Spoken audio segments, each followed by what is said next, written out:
say, because security is local and there's nothing you can do about it. It's quite local. So for what I would just expect in the design is that they should design it in a way that local government security will be answerable to states, the state will be answerable to the federal government. But this, as it were now, the system is that when you even see trouble going on in your state, you have to call the IG, the IG have to call the commissioner of police, the commissioner of police have to call the DPO in charge. It becomes a very cumbersome way of doing things. But if it's that the state have its immediate action, that you can actually say, okay, security, go to the, in fact, you don't even need to call, they are there already, you just take action and report appropriately. So I think state police, it's a better way to go. For those people that say we are not mature, when are we going to mature? Because if we have state police, insecurity will not degenerated to this level at which everybody is having a palpable fear in every home. In fact, some states are so it's so deep in some state like Katsina. If you look at Katsina, you see that some local governments are even under threat every time. So I think we should do more. But for Southwest, that we have much more advancements, whereby in Southwest you could see we actually virtually know ourselves, because people can say, okay, we know you, we don't know. But in the north, it's not like that for us. In the north, they're more densely populated. Then even because of the central language that we have, you hardly know who people even come from as far as Niger, as far as Chad, and their domicile.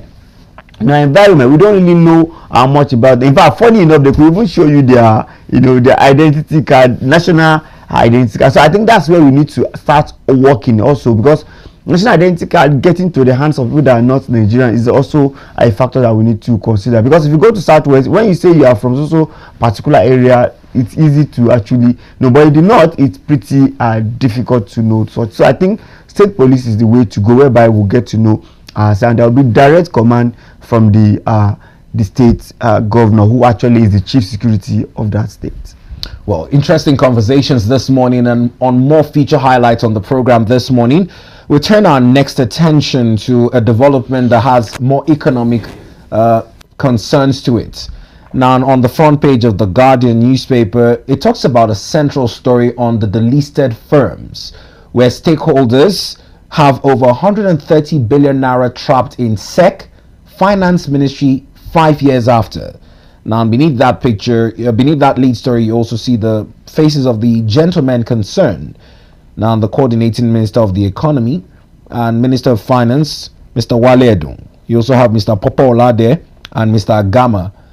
It's one of those challenges, and we keep on hearing these issues of delisted firms, stakeholders funds trapped 130 billion naira. The other day, I remember off the show, I was trying to reach out to you for some information in terms of payment in relations to this as well. Right. I think our regulatory body need to do more, because I think they are the ones that are not really helping Nigerians. Because as a regulatory bodies, you also have to get to know when a particular organization is getting weaker, when they are having problems, when they are having issues, like issue of heritage bank. Before it gets to degenerated to this level, CBN must have seen the hands of that things are actually getting worse to an extent. So most of these companies have they are under a particular regulatory body. So regulatory body have that onus to be checking on them virtually every year, to be checking their status, and from there when they are about to fold up. You won't let it happen, so that the people that invest in it will actually find a way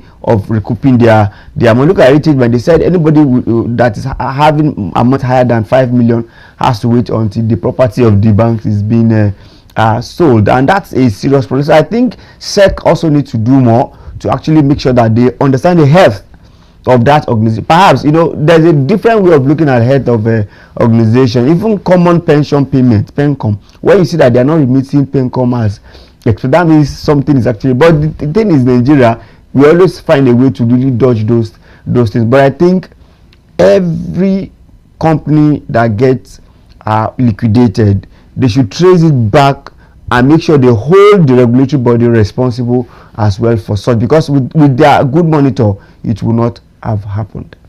Now, there's called for enhanced regulation, especially as stakeholders have over 130 billion naira trapped in the second finance ministry 5 years down the line.